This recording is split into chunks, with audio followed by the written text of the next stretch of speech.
So welcome to section 1.5, lifestyle and personal fit. I mean, this is going to get a little deep and it's challenging to put this all into 5 minutes or so, but this part of planning often gets overlooked. But it's absolutely critical. Your business shouldn't just work on paper. It needs to work in your real life.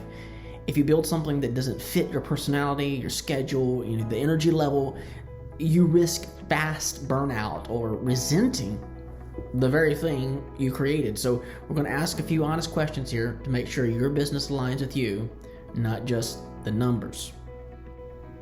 Let's talk about fit for a minute here.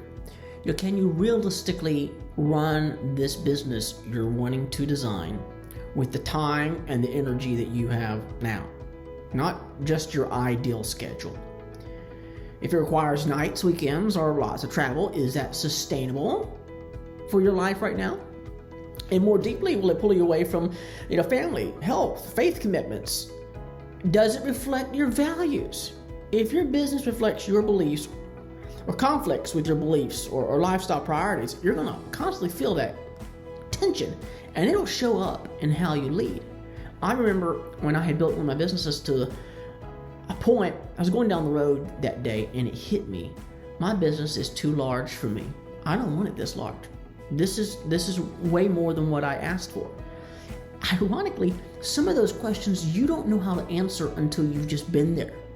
But if you can brainstorm now, take a good look at the amount of energy and time you have available, and don't buy into the myth that owning, the American dream, that owning the businesses is the ideal thing. It's not for everyone. And I got to tell you, the slogans that they throw at you, have a lot of free time in your hands, do what you want to do, be your own boss. It means that you're going to be the one working the long hours. You're the one that's going to be sometimes paid less than your employees just to keep things going. So you got to take those things in consideration. I've never seen a small business startup, nor the mom and pop operation that did not require some form of sacrifice. And you got to ask yourself, going into this, how much are you truly willing to risk? There's the obvious financial risk, your savings, credit score, outside investments. There's also the emotional risk. This is a little harder to gauge, but the stress of slow growth, the worry, the anxiety, the constant sting of rejection that will occur no matter how good you are. Someone's going to reject your service or your products. And there's this nagging fear of failure. It can just weigh on you and wear you down if you're not careful. And don't forget about the time risk. You may miss birthdays, sleep less, or invest hours without instant results. And it's okay to acknowledge your limits. Not everyone is built for high stakes entrepreneurship, and that's not a failure. You would just do yourself a service by evaluating those questions now before you invest all that time and money and then realize, man, no, this is not for me. I got to cut my brain off at 5 o'clock in the afternoon because I need to do my 8 to 5 and go home. And that's a great question. We're comparing apples to oranges. It doesn't mean you're less of an individual. You just want to answer that question now up front. And finally, always think about the end game, even at the beginning. Let's imagine you build your business. What then?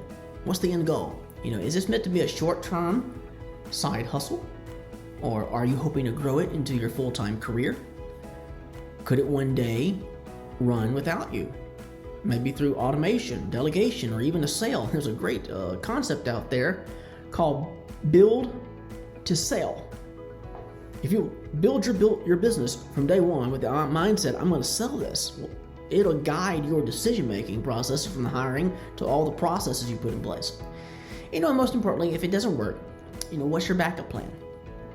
Clarity on your exit strategy helps you stay grounded and make smarter decisions from day one while minimizing the risk and exposure.